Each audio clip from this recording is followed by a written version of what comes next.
welcome back to the Crown Bee. I'm Lisa Greenwood, and I love having you guys when you drop in here to Winter's house.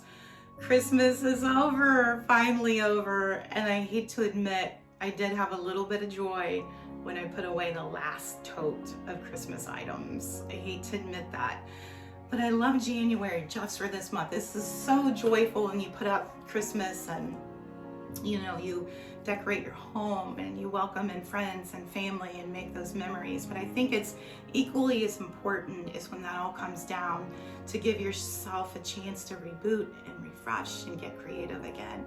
And I love January just for that reason. A lot of my big paintings are started in January that I'll work out throughout the year. And just for that reason, it's just quiet time. You can tell the dogs agree. That's Wrigley and Bash here over here in the background. And I don't know if you guys do the same too. It's a beautiful time to refresh your house as well and work on those projects that you might have been dreaming about earlier in the year, but just didn't have time to. This episode, we're going to concentrate on ways to cozy your house up and items and ways that you can do that. It's super easy. I'm sorry also too, I've had a lot of people reach out and say, hey girl, we haven't seen you uploading lately. I do want to make a note that my dad is in hospice and he's in stage Parkinson's and in very bad health, and so I've really been concentrating on him in the time that we have together. So I apologize for that, but I do love creating for you guys, so just know as much as possible I'm going to be doing that. I'm wishing you guys so many abundant blessings for the new year. So many. You guys come back soon and see me. Much love to you all. Bye.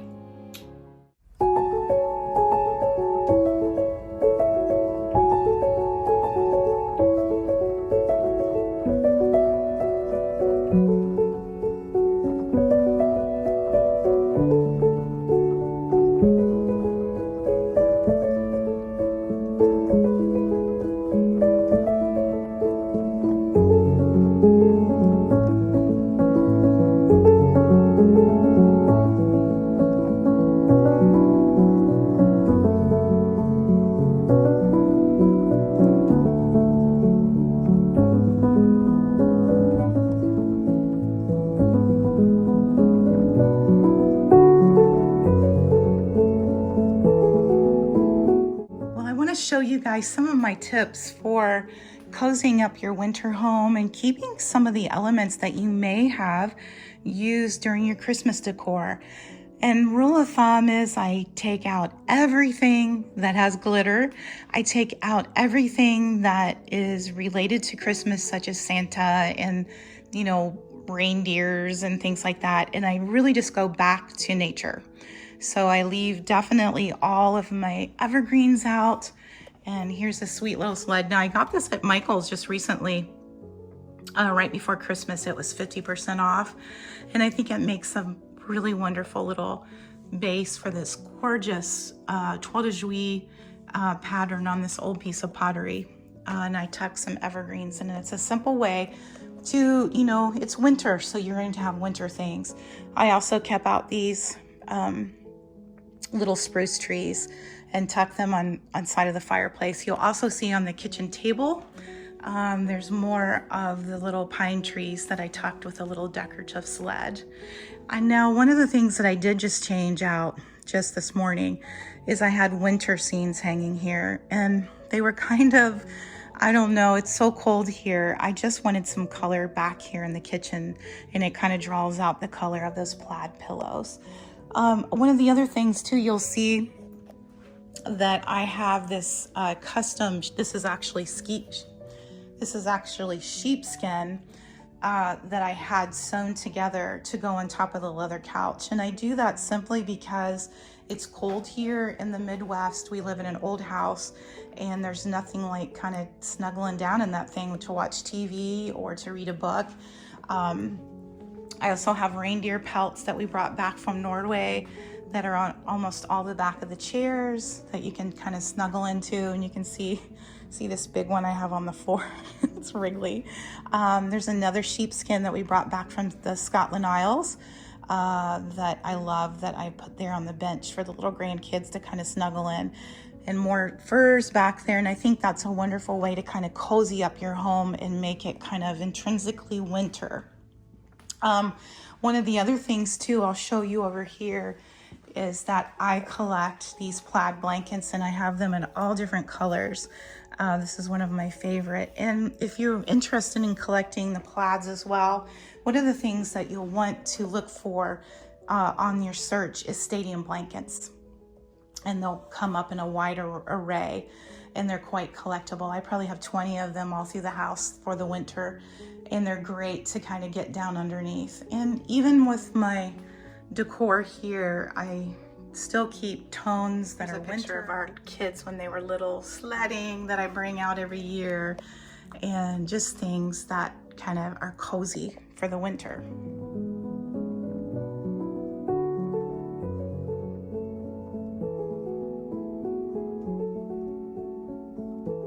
Y'all, I'm going to teach you how to have the most silky baby soft skin on the planet with 2 ingredients in your kitchen. You're going to need olive oil, a good olive oil, and you're going to need some sugar. And you're going to marry those 2 together. I usually mix 1 part olive oil to 4 parts sugar. You could probably also use coconut oil. I think that would be fine, but I love olive oil for this. You're going to give it a good mixing. And I usually like it the consistent to where if you were to scoop it out of the jar, it would hold its shape. And then I usually don't mix up more than about this size of a jar. This is a jelly jar, because I feel like if it sits for a while after you've opened it, it will dry a bit. And this is about the perfect increment before you have to make it again. But I will put this by our sink, and if anybody comes over and I'll encourage them to use this, they all say the same thing. Oh my goodness, what is this? It's like a miracle. It'll put all the moisture back on your skin, and they'll be so soft. I also put this by our bathtub. You can do an all over exfoliation, even your face, and you will feel like a little baby. It'll be so soft, I promise you. These would be great for Valentine's Day that's coming up. These would be wonderful scented. You could do essential oils, which would have the healing property to it as well. Orange or lemon or peppermint or geranium or whatever your smell is that you like. Would be great for a birthday to maybe do a trio of 3 different essential oils. And these would also be great Christmas gifts coming into winter. So this is my big tip. Make it for yourself in the month of January, because you will be using it all winter long, I promise. Probably all year long. It's a great, great moisturizer.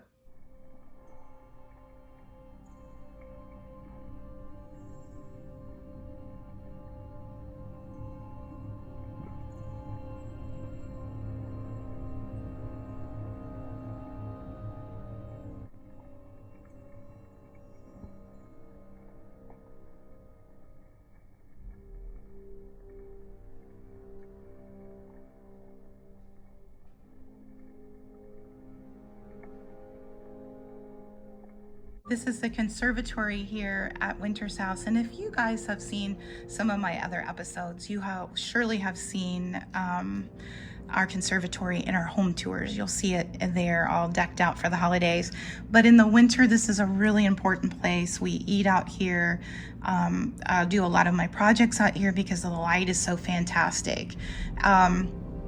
And usually when the grandkids are here, there's games that are spread across the table. It's a great game table. But you can see here, as I was talking about, the transition from Christmas to winter. See how it's really not Christmassy, but it's still winter. In fact, I just picked those pine cones up just not long ago up out of the yard from our big pine tree. And so that'll stay up until after, probably Valentine's Day. This is actually where I paint. I don't know if I've ever shown you guys that, but that's where I do all my big paintings. And this easel is amazing because it'll take a huge canvas. A very big canvas can be painted on that. And so it's great because I'm still in the hub of the house, but I'm getting this great light. Now, I wanted to show you, this is another thing that I keep out all winter too, is this little pot belly stove. And it actually is not a stove anymore. It actually just has a light, a flickering light in it, and it's great. These are some of my transferware pieces that I especially love to have out during winter.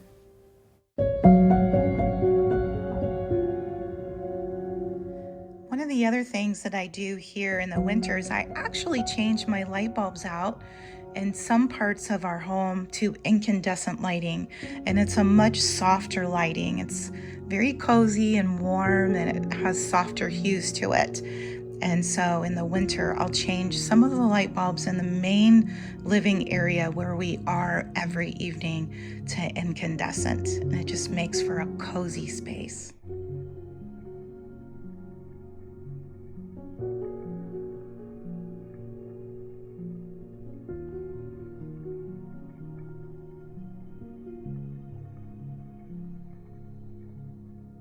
Look at these beautiful glasses that I picked up at a charity shop yesterday. Oh my goodness, I could not believe it when I saw these, 59 cents a piece. And so I brought them home, washed them up, and these are going to be beautiful, perhaps for an aperitif before dinner in the winter, and also a lovely little nightcap in the evening, maybe a dessert liqueur like Grand Marnier or something like that. But I think, look at that. These are from the 1930s, maybe late 1930s, early 40s. But look at the old glass. They're absolutely flawless, exquisite. So you guys check out your thrift stores. These we're gonna probably use a lot this winter around the fire in the evening. I think they would also make a beautiful dessert cup. Something very rich, like a mousse or something like that, would be beautiful in these.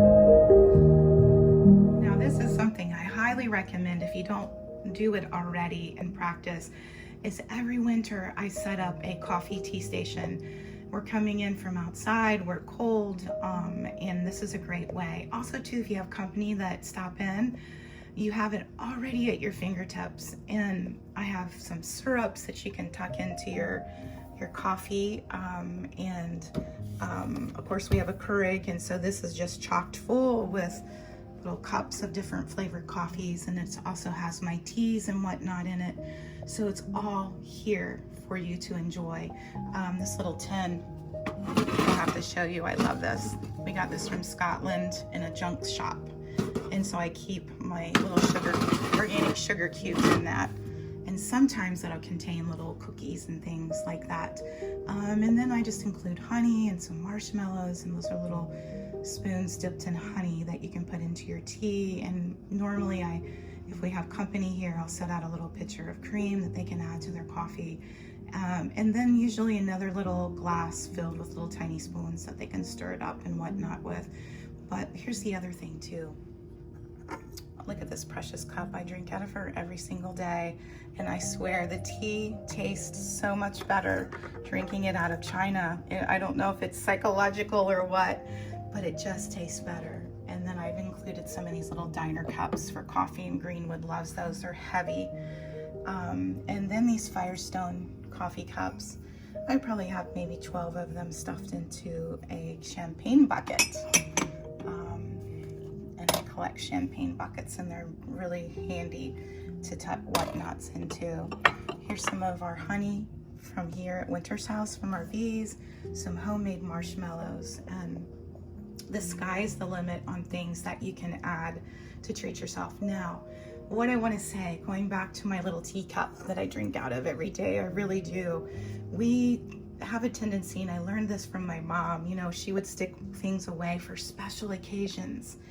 And then my mama died very young, And as my sisters and I went through her belongings and packing things up and whatnot, we realized that she never got to that special occasion, and the special occasion actually is every day, every day. So break out your good china, use it, enjoy it. You know, that's what it's made to do, is to be used. You know, get your good crystal out and use it. Get your favorite coffee cups out and use them.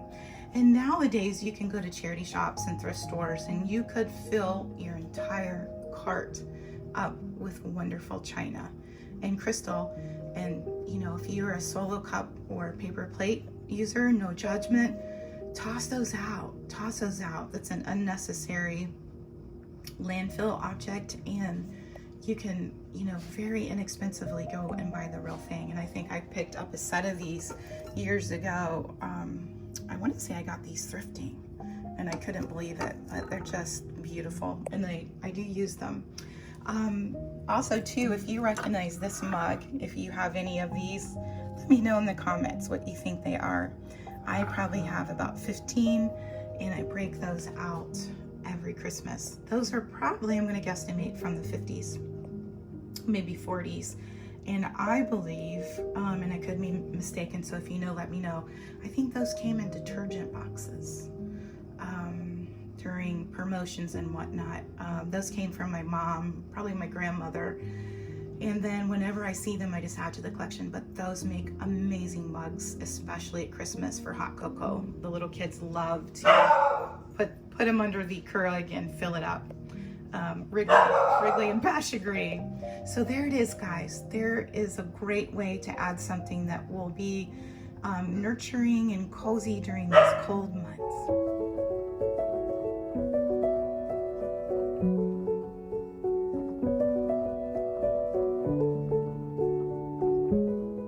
This is something that really adds to our day-to-day life, is I've collected these little vases here and there and everywhere, and I fill them with seasonal flowers or greenery, or whatnot. Sometimes it's out of my own garden, but there's nothing better, especially in the winter, to fill your home with life.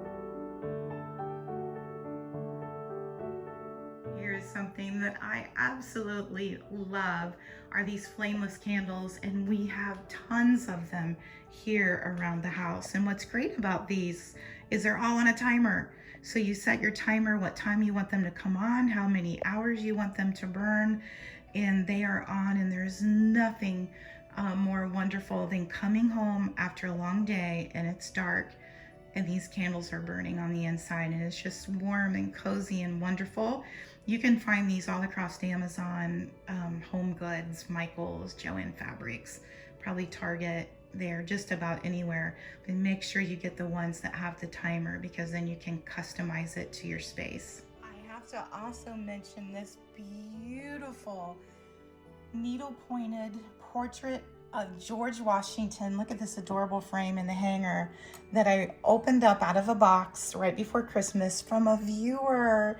Oh my goodness, I was so touched. I was so touched. I could not believe that somebody would take the time to mail it here and to think of me. And I was just truly touched. And Ellen, I have to tell you, I'm just touched. I don't know how to thank you. I mean, it's very, very sweet that you took the time out on your busy holiday out on your treasure hunting to see this and think of me. So it's going to have a very special place to hang, and we love it. Thank you so much.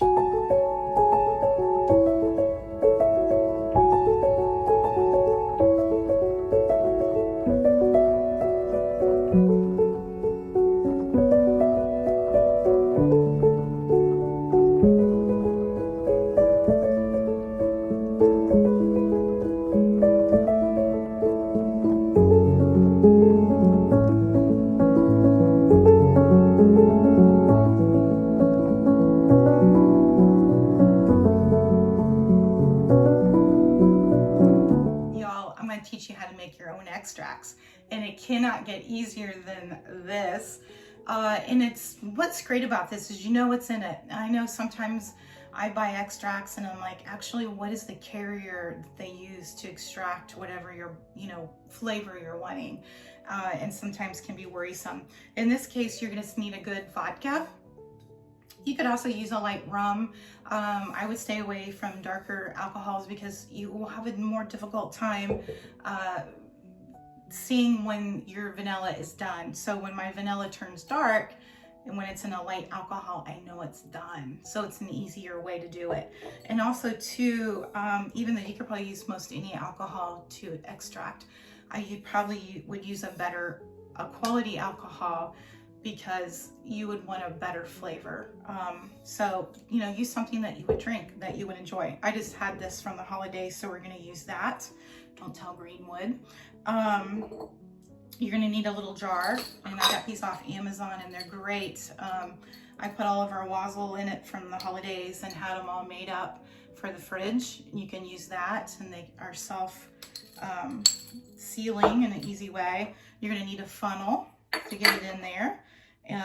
You're gonna need some good quality vanilla beans. In this case, these are Madagascar, grade A. Got them off Amazon. It did take a while to get these though, so on a side note. And then you're gonna want a knife, cutting board, and you're gonna cut them down the center.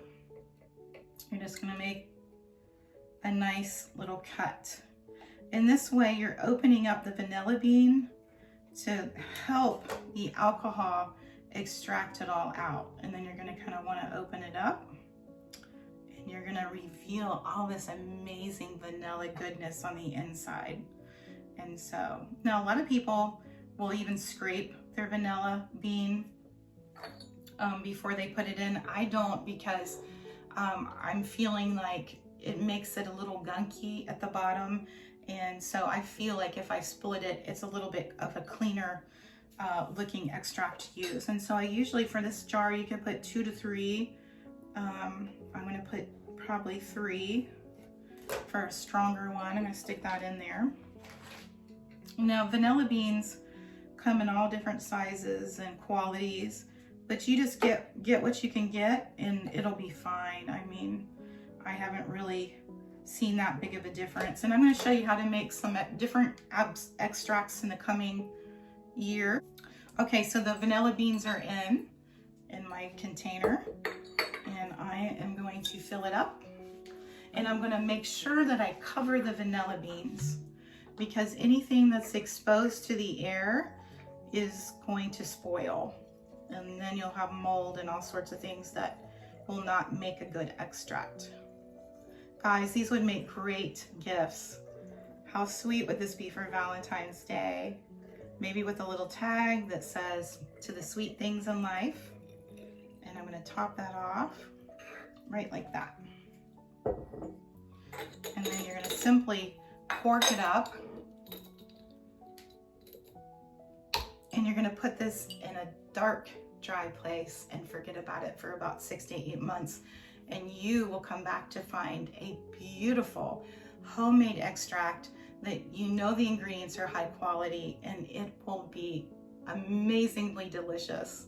So enjoy, guys. Let me know if you make it. I want to know how you like it. We're going to do some other fun extracts too in the coming months, so come back and visit me soon.